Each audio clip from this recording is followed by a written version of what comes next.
Let me help you out with the heel shots. Hitting a heel shot is when you're hitting the inside part of the club, also known as the hosel. When this happens, we even call it a shank.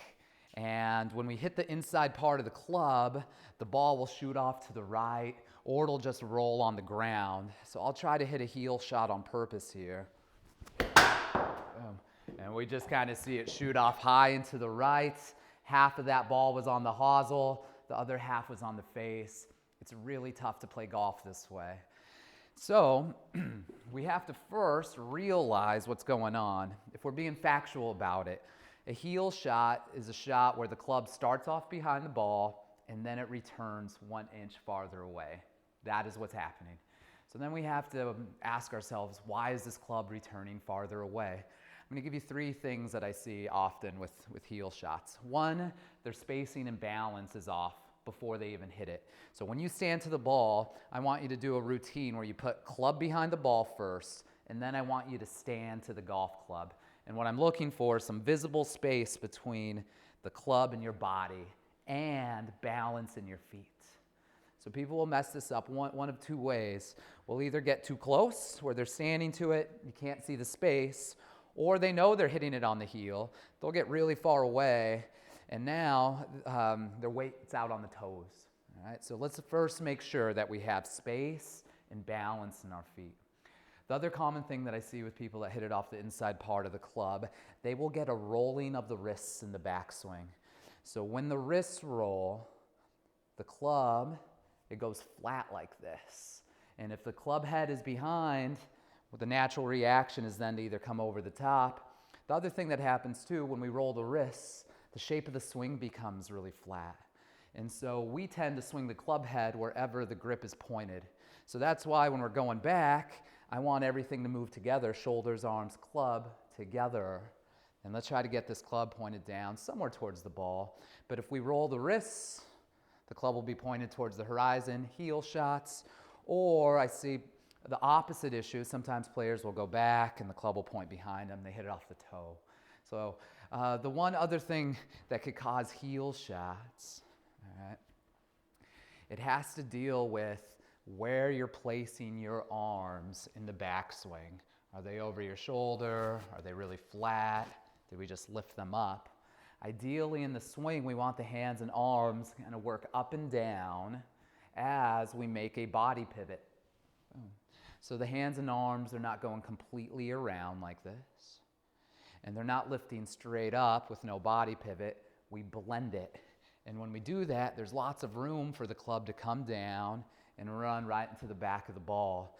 But a lot of times I'll see the club kind of sneak to the inside, and then the hands and arms are moving too far out in the downswing.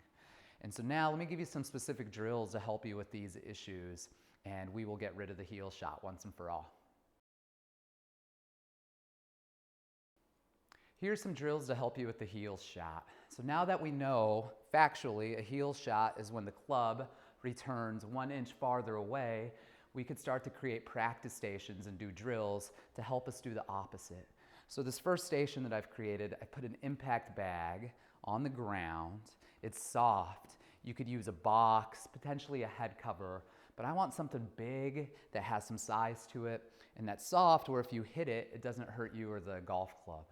And first what I'd have you do is make practice swings right next to the bag in this case. And you're seeing if you can make swings without hitting the bag. Once you've done a few of those, then take the ball, and I want you to put it really close to the bag. Okay? So close where your only way of hitting the ball and not hitting the bag would mean that you're hitting it off the toe part of the club. All right? Then we can make some swings. This won't pick up on the screen because I'm blocking the simulator. And then we can look on the club face. I always encourage you to use face tape to see where you're hitting it on the club. So that one was a good one. That was centered a slightly toe. Other drills you could do. Okay. You could take 2 tees. So in this case, I have a yellow tee and a blue one. And what I want you to do is put the club behind the outer tee, the yellow tee. Then I want you to make smooth swings, and I want you to come down, and I want you to hit the blue tee only. So a successful one would look like this. And what we are doing, we are rehearsing the opposite. We're rehearsing the club coming down closer to us. So I'll do it one more time. Club behind the outer tee, this yellow one, and then we're swinging back and hitting blue tee only. All right. So those are some quick drills that you could do without really changing the swing that should help you be able to bring the impact point closer to the center. Actual drills for the swing, okay, would be the split hand drill. So what we could do, we could take a golf club, we could put one hand, your lead hand on the grip, the other one on the shaft. And what I want you to feel when you're going back is that everything's moving together. So your shoulders, arms, and club, they move together. And at this point, halfway back, we'll see that the club head, if anything, it's slightly outside of the hands. With the split hand drill, you'll definitely be able to feel if your hands are rolling. And when we get this rolling, club moves to the inside, hands are out. Nothing really good happens from here. And so let's see if we could have it move back together. The other nice thing about the split hand drill, once you go to waist high, then all you have to do is continue your body pivot. All right? And then you could look down and see like, hey, where's this club pointed? A good goal is to have it pointed somewhere between your toe line and the ball. So we're going back, and it should be right in here. Other really simple drills that I like, if you're out on the golf course, you could do a version of the two-tee drill. You could put your club behind the ball, or you could find a divot, make swings, brushing on the inside part of the club. I'm a big fan of the pause drill as well, where we go up to the top of our swing and pause, let out all the tension, and then bring the club right back down to the ball. And again, make this exaggerate. Have this club, when it returns back down, have it come back like this towards the toe until you finally start making some marks in the center, even toe side to center.